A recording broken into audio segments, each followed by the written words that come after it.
Hi coloring friends, welcome back to my channel. I am working on a picture in this big fantasy coloring book in Grayscale by Molly Harrison, and I was working on the page and I thought it felt like a good page to use to talk a little bit about grayscale pages and how I approach them. So I'm going to get back to this one and do a little coloring in it later. But I wanted to just talk a little bit about grayscale pages in general. Now, I think that as a beginner colorist, grayscale can be very helpful because it gives you a guide on where you want your darker shading to be. Um, Now, one of the most beautiful things about grayscale to me is, and I'm going to use this book as an example. This is Elegant Beauties by Elena Lazareva. And the beauty to me of grayscale, especially as a beginner, and this was one of the first grayscale books I got as a beginner in adult coloring. And I loved that you could take alcohol markers and just put it right over the page. And because the blending or the shading is already on the page, your picture ends up looking awesome. And all you did was lay down alcohol marker over top. Now this one I did do the hair I did in pencil, and then a couple of the other little details I did in pencil.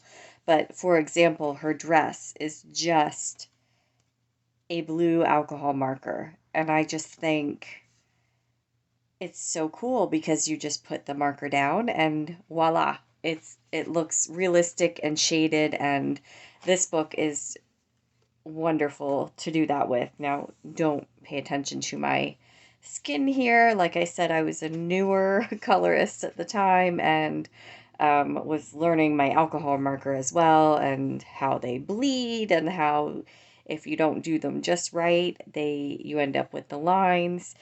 But aside from that, her hair, this is all alcohol marker, and you get the highlights naturally. So if you want to just have fun coloring and enjoy those beautiful shaded results, the grayscale books are awesome for that if you're a beginner.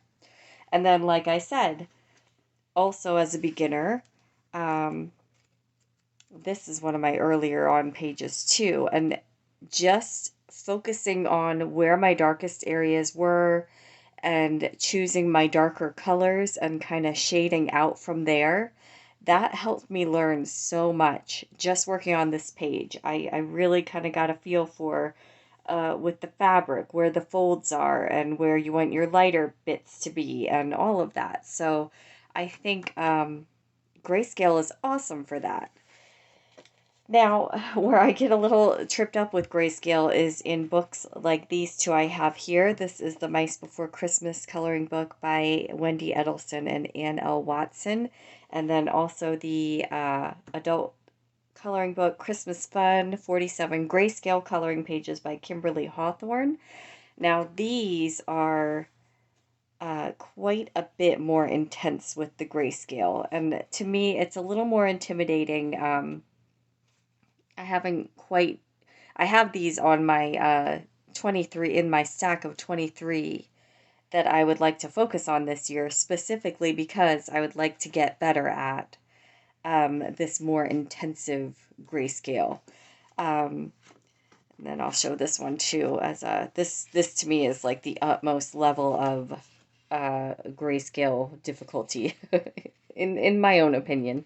Um, But again, you could definitely just take alcohol markers and go over everything. Now you have to watch for your bleeding and all of that, but and you would end up with a beautifully shaded picture. So that is an option. Now something like this is going to be a little harder to do, I think, with an alcohol marker, and that's where I start getting it's just everything's kind of blurred together a little bit more than the other grayscale books, I feel like.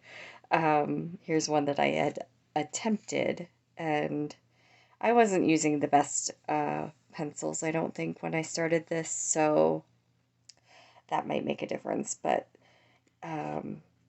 yeah, so a bit more on the challenging end. I would say maybe more for your you're hopping away from beginner colorists and getting into the more experienced once you're getting into this kind of grayscale.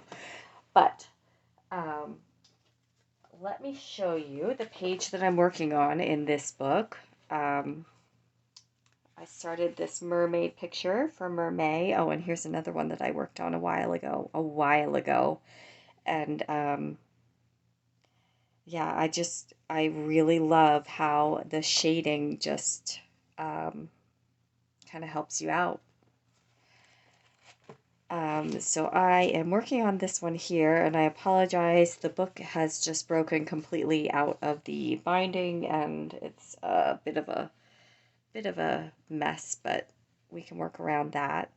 Um, so a little bit about how I approach the grayscale with this page. Um, like I said, you're looking at using your darker colors in your whatever color selection you've made. You're looking at using your darkest ones in the darkest areas of the picture and kind of shading it out, and then lighter and lighter. And then whenever I wanted her tail to look shiny. I wanted some of these areas to have a shine to them. So wherever the artist left the white areas of the page, I did not add any color at all to that. So it's a gradual build up to that white shiny area there. And that's why I said this is so great. I think if you're a beginner, because it's right there for you. You know where to stop to give you that shine. So I am working on the stones. I've been working on them for quite a bit. they are they are taking me a little bit of time, but this is what made me think what a wonderful example this is of how I approach grayscale. Now, another bit of a caveat here is that I started by using these new pencils that I got. They are Mark Color skin tone colored pencils, and I have to say they're not my favorite on this. This is an Amazon printed paper book. They are not my favorite on this paper. I'm having a little bit of trouble blending, uh, but I do think that, at least in the case of the rocks, some of that texture that's sticking around here works, because the rocks could have that rough texture. Now, her skin, on the other hand, that I'm not so thrilled about, but for the rocks, I feel like it works a little bit. So, but I did pick a range of pencils to use to do the shading on these stones. So I am going to bring us in a little closer, and then I'm just going to do a couple of stones with the method that I've been using, just to demonstrate it. And then I will probably cut the video there. So it's not going to be a very long one today, but let me move in a little closer and we'll work on a stone or two here. Okay, so I have picked out 5 colors from that Mark Color skin tone set. Um, so I have a very dark brown, and then I have a slightly lighter brown. And then I have like I guess a burnt umbery type brown. And then a warm gray, I would say that tone is, and then a peach. So let me start. I'm going to start with my darkest color, my very dark brown. Um, and I am just going to come in here, and whenever I see the very darkest of the print, I'm going to go over that with my brown. Now I'm going over heavier at the very darkest part of the line, and then letting it kind of fan inward a little bit. Because that way when I add my next color, it's not a drastic sharp line, it's more of a blend into the next one. So I've got some dark line here. Basically, whenever I want those shadows to be, or the definition of the stones to be higher, that's where I'm going to lay my darkest first. gonna work on this one here too.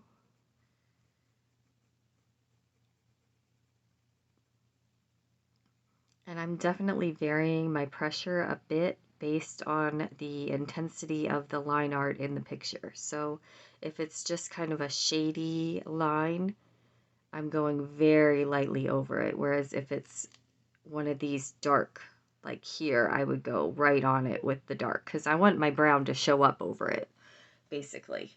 All right, so that was my darkest brown. So I'm going a next level up here, and this one's dark, but more of a creamy,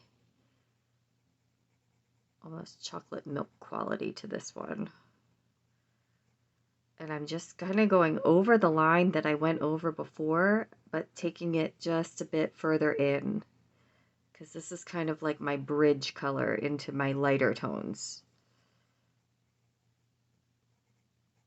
And I will say I am not an expert artist or anything.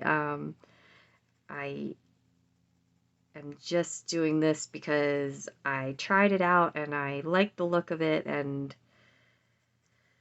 it's working for me on this page. So I'm sure I know for sure there are more expertise out there on the best way to do this, but this is the method I'm going with, and I like how the stones are turning out, and I figured I'd just share. So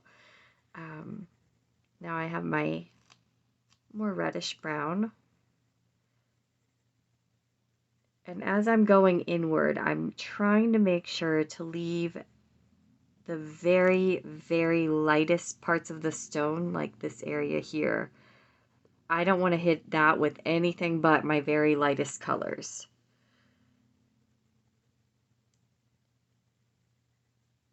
So I'm just kind of swirling it inward. Get this down in here too. All right, and then I'm gonna go in with my sort of French gray putty color. They don't have names on them, so I'm kind of making up my names here.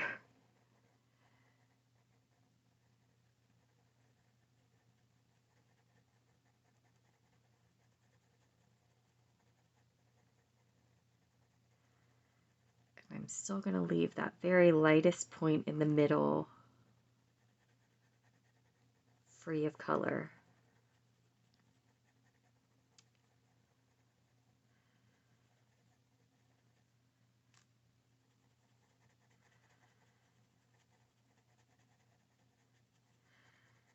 And I have been varying the combination of the colors. So for some of the rocks, I would do add this reddish brown in, and for other rocks, I would leave it out completely.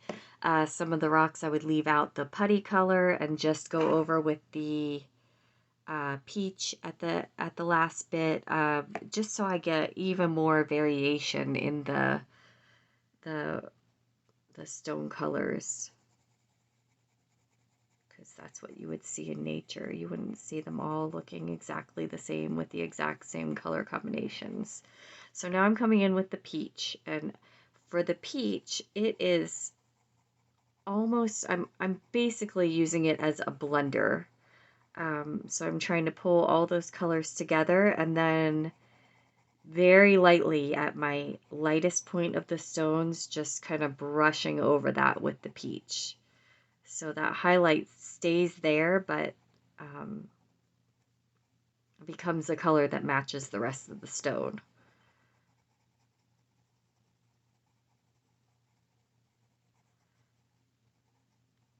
And there we go. And that little formation of stone is done. I'll do one more and just add a few little extra notes while I'm working here.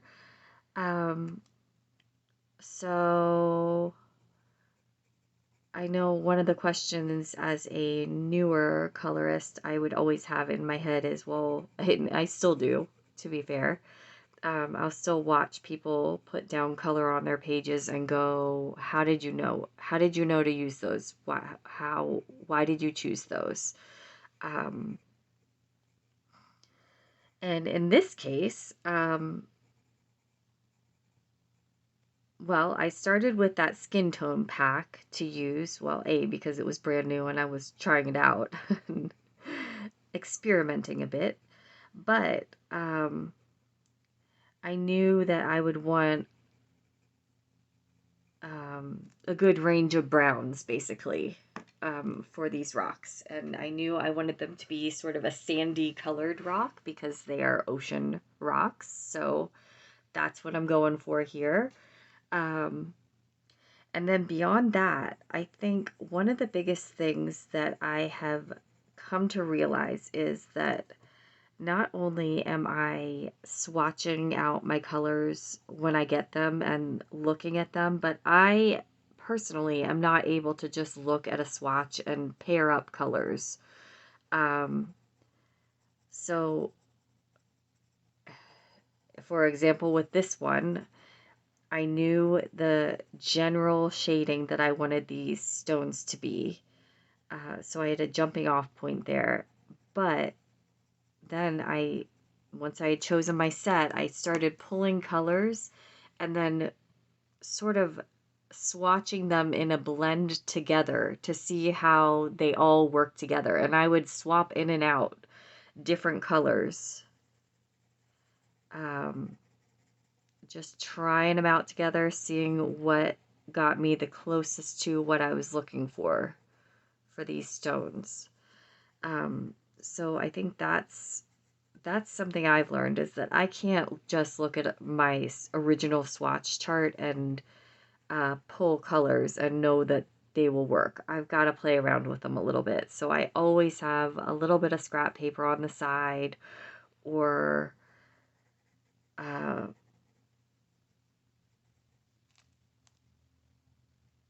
just a page in the book, a page in the back of the book, something that I can try out the colors and see how they mix and see if I'm getting the combination I want.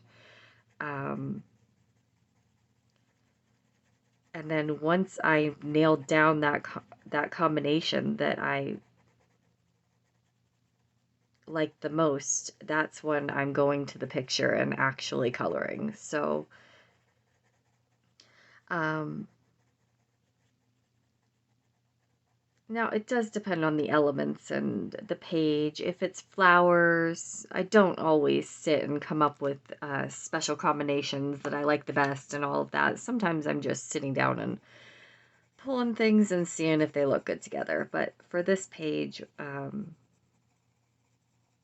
since the rocks are such a big part of the page, I wanted to make sure I had my combination down and figured out what was going to be the best for it. So,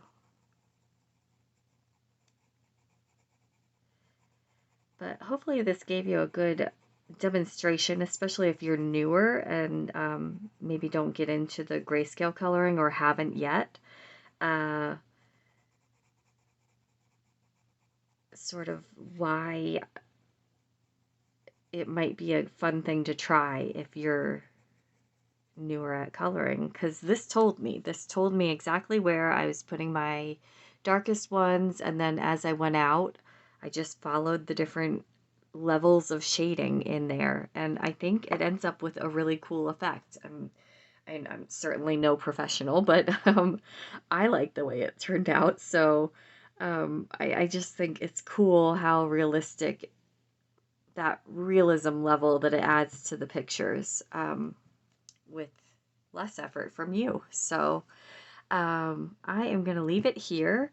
I hope this gave you some tips if you haven't, like I said, been into any grayscale yet. If you have and just haven't touched it in a while, maybe this will inspire you to pull some of your grayscale out and work on it. But that will do it for me. Thank you so much for joining me today, and I will see you in the next one. Bye.